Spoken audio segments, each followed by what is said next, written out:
Welcome সবাইকে। আজকে আমরা পাইথনের অ্যাসাইনমেন্ট স্টেটমেন্ট নিয়ে আলোচনা করব। অ্যাসাইন মানে হলো স্টোর করা, আর ইকুয়াল টু হলো অ্যাসাইনমেন্ট অপারেটর। অ্যাসাইনমেন্ট স্টেটমেন্টের কাজ হলো কোনো ভ্যালুকে একটা ভ্যারিয়েবলে স্টোর করা। এখানে আমি লিখেছি x ইকুয়াল টু 10, অর্থাৎ 10 কে x ভ্যারিয়েবলে স্টোর করা হচ্ছে। ইন্টারনালি কি হচ্ছে না, মেমোরির একটা লোকেশনে একটা অবজেক্ট তৈরি হচ্ছে যার মধ্যে 10 রয়েছে, আর x হলো একটা অবজেক্ট রেফারেন্স যে শুধু 10 অবজেক্টকে পয়েন্ট করে আছে। এখানে 10 হলো অবজেক্ট আর x হলো অবজেক্ট রেফারেন্স। প্রত্যেকটা অ্যাসাইনমেন্ট স্টেটমেন্টের জন্যই একটা অবজেক্ট রেফারেন্স তৈরি হয়। আমরা অবশ্য বোঝার সুবিধার জন্য x কে ভ্যারিয়েবলই বলবো। তো এবার আমি যদি পরের লাইনে দেখি y ইকুয়ালস টু 10, সেক্ষেত্রে কি হবে? সেক্ষেত্রে কি আরেকটা অবজেক্ট তৈরি হবে যার ভ্যালু 10 আর y সেটাকে পয়েন্ট করে থাকবে? না, অ্যাকচুয়ালি কি হয় না, পাইথনে যে কোনো ইমিউটেবল অবজেক্টের ক্ষেত্রে, যেমন নাম্বার বা স্ট্রিং বা টাপল, আর নতুন কোনো অবজেক্ট তৈরি হয় না সেম ভ্যালুর জন্য। সেক্ষেত্রে পাইথন আগের অবজেক্টটার জন্যই নতুন একটা অবজেক্ট রেফারেন্স দিয়ে দেয়। যেমন এক্ষেত্রেও যেটা হবে যে আর নতুন কোনো অবজেক্ট তৈরি হবে না, আগের অবজেক্টটাতেই নতুন একটা অবজেক্ট রেফারেন্স দিয়ে দেওয়া হবে যার নাম হবে y। তার মানে এক্ষেত্রে x আর y সেম অবজেক্টকেই পয়েন্ট করে থাকবে। তো সেটা আমরা x আর y এর অ্যাড্রেস দেখলেই বুঝতে পারবো। অ্যাড্রেস হচ্ছে প্রত্যেকটা মেমোরি লোকেশনের একটা করে ইউনিক নাম্বার দেওয়া হয়েছে, সেটাই হচ্ছে অ্যাড্রেস। তো অ্যাড্রেস দেখার জন্য আমাদের লিখতে হবে প্রিন্ট, তারপর আইডি, তারপর ব্র্যাকেট দিয়ে যার অ্যাড্রেস দেখবো সেই ভ্যারিয়েবলের নামটা বলতে হবে। আইডি মানে হচ্ছে আইডেন্টিটি, এই যে বলছে এখানে Returns the identity of an object, তাহলে আইডি মানে হচ্ছে অ্যাড্রেস। এখানে দেখুন আইডি অফ এক্স দিলাম, এটাকে কপি করে দিচ্ছে, তারপরের লাইনে লিখলাম আইডি অফ ওয়াই, তাহলে এক্স আর ওয়াই এর আমরা অ্যাড্রেসটা দেখতে পাবো। সেভ করে রান করাচ্ছি দেখুন, তাহলে দেখুন দুজন আকারই কিন্তু অ্যাড্রেস সেম। তার মানে এটাই বোঝা গেল যে এক্ষেত্রে নতুন কোনো অবজেক্ট তৈরি হয়নি, এক্স আর ওয়াই সেম অবজেক্টকেই পয়েন্ট করে আছে। তো এবার অন্য যে ইমিউটেবল অবজেক্টগুলো রয়েছে সেক্ষেত্রে একবার আপনি চেক করতে পারেন। যেমন ফর এক্সাম্পল আমি একটা স্ট্রিং অবজেক্ট নিচ্ছি p ইকুয়ালস টু xyz, আর আরেকটা রেফারেন্স নিচ্ছি q ইকুয়ালস টু xyz। তো স্ট্রিংও ইমিউটেবল আমরা জানি, তো এক্ষেত্রেও কিন্তু নতুন অবজেক্ট তৈরি হওয়ার কথা না। তাহলে একবার চেক করে দেখা যাক, এটা কি আমি কপি করে দিচ্ছি, তাহলে লিখলাম আইডি অফ p আর আইডি অফ q। তাহলে আশা করা যায় যে এই দুটো অ্যাড্রেসও সেম হবে। তো আমি আগেরগুলো মুছে দিচ্ছি, এবার এটাকে ক্লিয়ার করে দিই একবার, দিয়ে সেভ করে রান করাচ্ছি দেখুন। তাহলে দেখুন এক্ষেত্রেও কিন্তু অ্যাড্রেস সেম। তার মানে xyz যেহেতু স্ট্রিং অবজেক্ট মানে ইমিউটেবল, এক্ষেত্রেও নতুন কোনো অবজেক্ট তৈরি হয়নি, p আর q সেম অবজেক্টকেই পয়েন্ট করা আছে। তো এর অবশ্য একটা এক্সেপশন আছে যে ফ্রোজেন সেটের ক্ষেত্রে কিন্তু সেম ভ্যালু হলেও নতুন অবজেক্টই তৈরি হবে। তো এই ব্যাপারটা নিয়ে আমার আগের ভিডিও রয়েছে, ডেটা টাইপস বলে একটা ভিডিও আছে, তো ইচ্ছে করলে আপনি একবার সেটা দেখে নিতে পারেন। তো এবারে আমি একটা মিউটেবল অবজেক্ট নিয়ে দেখাচ্ছি যে সেক্ষেত্রে কি হবে। তো সাপোজ আমি একটা ভ্যারিয়েবল নিচ্ছি p equals to empty list আর q equals to empty list, square bracket open আর ক্লোজ মানে হচ্ছে এমটি লিস্ট। আমি দুটো ভ্যারিয়েবলই সেম ভ্যালু নিয়েছি, দুটোতেই এমটি লিস্ট। তো সেক্ষেত্রে কটা অবজেক্ট তৈরি হবে? তো আমি যেহেতু সেম ভ্যালু নিয়েছি, সবার মনে হতে পারে বোধহয় একটাই অবজেক্ট তৈরি হবে, আসলে কিন্তু তা হবে না। তো প্রথমে একবার আইডি কমান্ডটা দিয়ে দেখে নেওয়া যাক যে সেক্ষেত্রে কি হবে। তো প্রিন্ট লিখছি আইডি অফ p, আর এটাকেই কপি করে দিলাম আইডি অফ q। তাহলে এক্ষেত্রে দেখা যাক যে আইডি কি হবে। সেভ করে রান করাচ্ছি একবার, দেখুন আইডি কিন্তু ডিফারেন্ট রয়েছে। আইডি ডিফারেন্ট মানে হচ্ছে দুটো ডিফারেন্ট অবজেক্ট তৈরি হয়েছে। তো যদিও আমি এক্ষেত্রে সেম ভ্যালু নিয়েছি, কিন্তু দুটো আলাদা অবজেক্টই তৈরি হয়েছে। তার মানে এটাই বোঝা গেল যে মিউটেবল অবজেক্টের ক্ষেত্রে সেম ভ্যালু থাকলেও দুটো আলাদা অবজেক্টই তৈরি হবে।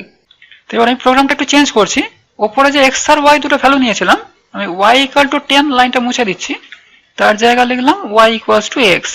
তো এক্ষেত্রে কি হবে না, ওই একই ব্যাপার হবে, মানে x এর জন্য যে অবজেক্টটা তৈরি হয়েছিল যে 10, সেই অবজেক্টের জন্যই y একটা রেফারেন্স হবে, অর্থাৎ x রেফারেন্সটাকে আমি y তে কপি করে দিয়েছি। তার মানে আগের মতোই x আর y সেম অবজেক্টকেই পয়েন্ট করে থাকবে।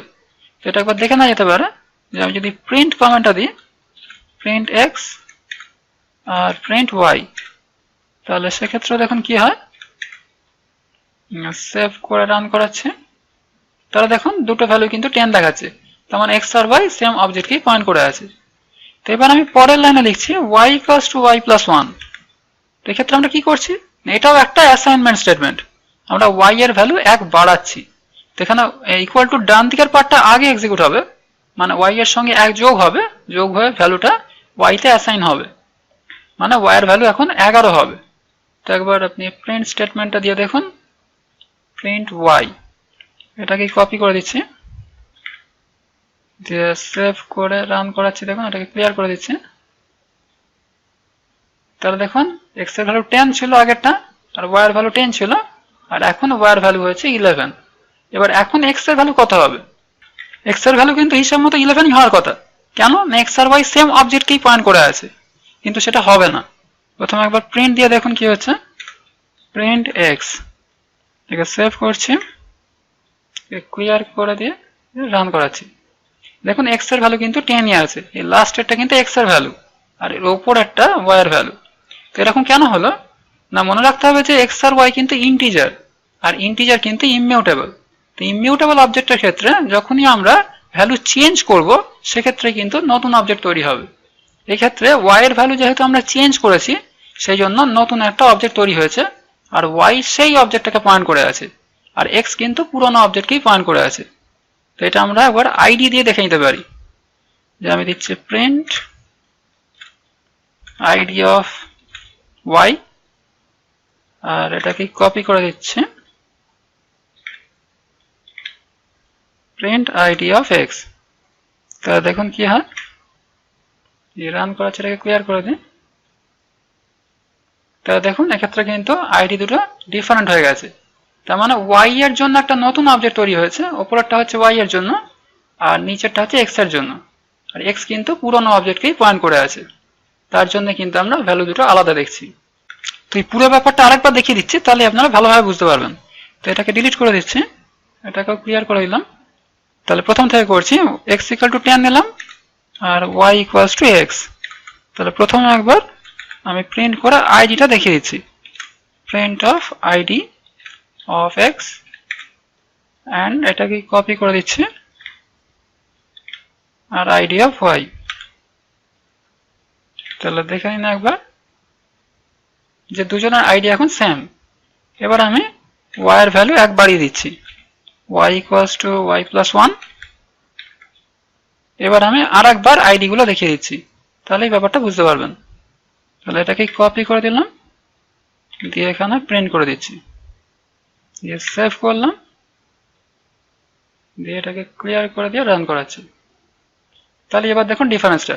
তাহলে প্রথমে এই দুটো হচ্ছে x আর y এর আইডি দুটোই সেম। এখন দেখুন কি হলো, এখন ওপরেরটা হচ্ছে x এর আইডি একই আছে, আর y এর আইডি এখন পাল্টে গেছে। তার মানে বুঝতে পারছেন যে y যেহেতু ইমিউটেবল, আমি y এর ভ্যালু চেঞ্জ করেছি, তার জন্য একটা নতুন অবজেক্ট তৈরি হয়েছে, আর y সেটাকে পয়েন্ট করে আছে। x এর জন্য কিন্তু নতুন কোনো অবজেক্ট তৈরি হয়নি, x পুরোনো অবজেক্টটাকেই পয়েন্ট করে আছে। তো এবার আসছে মিউটেবল অবজেক্টের ক্ষেত্রে। তো এটাকে ডিলিট করে দিচ্ছি। তো মিউটেবল অবজেক্ট যেমন লিস্ট, তো আমি দুটো লিস্ট অবজেক্ট নিচ্ছি, p ইকুয়ালস টু একটা এমটি লিস্ট নিলাম আগেরই মতো, আর q ইকুয়ালস টু p। তার মানে এখন আগেরই মতো q আর p সেম অবজেক্টকেই পয়েন্ট করে আছে।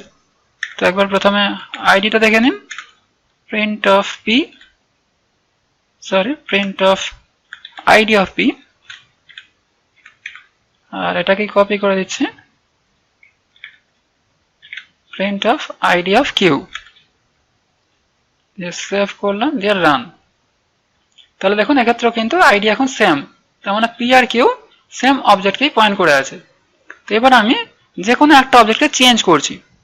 তো সাপোজ আমি লিখলাম q ডট অ্যাপেন্ড। তো অ্যাপেন্ড হচ্ছে একটা কমান্ড, যার থ্রু দিয়ে আমি লিস্টে কিছু অ্যাড করতে পারি। তো এই ফাংশনগুলো নিয়ে আমরা ডিটেলসে পরে আলোচনা করব, জাস্ট এই ফাংশনটা আমি দেখাচ্ছি। অ্যাপেন্ড অফ লিখলাম 10। তাহলে আমি q বলে যে লিস্টে, মানে q যে লিস্টটাকে পয়েন্ট করে আছে, তাতে আমি 10 অ্যাড করলাম। তো এবার দেখুন কিউ এর কন্টেন্টটা আমি লিখছি প্রিন্ট অফ কিউ, সেভ করলাম, দিয়ে রান করাচ্ছি। দেখুন তাহলে দেখুন কিউ এর মধ্যে এখন 10 আছে। এবার আমি p এর কন্টেন্টটা দেখাচ্ছি, এটাকে কপি করে দিচ্ছি, দিয়ে প্রিন্ট অফ p। তাহলে দেখুন কি হয়, সেভ করলাম, রান। তাহলে দেখুন পি এর মধ্যেও কিন্তু 10 আছে, তার মানে পি আর কিউ যেহেতু দুজনেই সেম অবজেক্টকে পয়েন্ট করে আছে, তার জন্য পি আর কিউ দুজনের ক্ষেত্রে কিন্তু 10 দেখাচ্ছে। তো এটাই হচ্ছে মিউটেবল আর ইমিউটেবল অবজেক্টের মধ্যে ডিফারেন্স। মিউটেবল অবজেক্টের ক্ষেত্রে যদি দুটো শেয়ার্ড রেফারেন্স ভ্যারিয়েবল থাকে, এক্ষেত্রে পি আর কিউ কে আমরা বলছি শেয়ার্ড রেফারেন্স ভ্যারিয়েবল। কেন না দুজনেই সেম অবজেক্টকে শেয়ার করছে। তো সেক্ষেত্রে একটা অবজেক্টে যদি আমরা কোনো চেঞ্জ করি, সেটা অন্য অবজেক্টকেও রিফ্লেক্ট করবে, অর্থাৎ সেই অবজেক্টেও সেই চেঞ্জটা আমরা দেখতে পাবো। কিন্তু ইমিউটেবল অবজেক্টের ক্ষেত্রে কিন্তু সেটা হবে না। ইমিউটেবল অবজেক্ট যেমন ইন্টিজারের ক্ষেত্রে যদি একটা রেফারেন্স ভ্যারিয়েবলে কিছু চেঞ্জ করি, সেটা অন্য রেফারেন্স ভ্যারিয়েবলকে এফেক্ট করবে না, অর্থাৎ অন্য রেফারেন্স ভ্যারিয়েবলে সেই চেঞ্জটা আমরা দেখতে পারবো না। যেমন এর আগের এক্সাম্পলে আমরা দেখেছিলাম যে এক্স আর ওয়াই যে 10 অবজেক্টকে পয়েন্ট করেছিল, একটা অবজেক্টকে আমরা চেঞ্জ করেছিলাম মানে ওয়াই কে, সেটা এক্স কে কোনো এফেক্ট করেনি। তো এই ভিডিও আমরা পাইথনের অ্যাসাইনমেন্ট স্টেটমেন্টের বেসিক ব্যাপারগুলো নিয়ে আলোচনা করলাম। এর পরের ভিডিও কনক্যাটিনেশন আর অগমেন্টেড অ্যাসাইনমেন্ট নিয়ে ডিটেলসে আলোচনা করব। তাহলে পরের ভিডিও আবার দেখা হবে। ভালো থাকবেন, অল দ্য বেস্ট।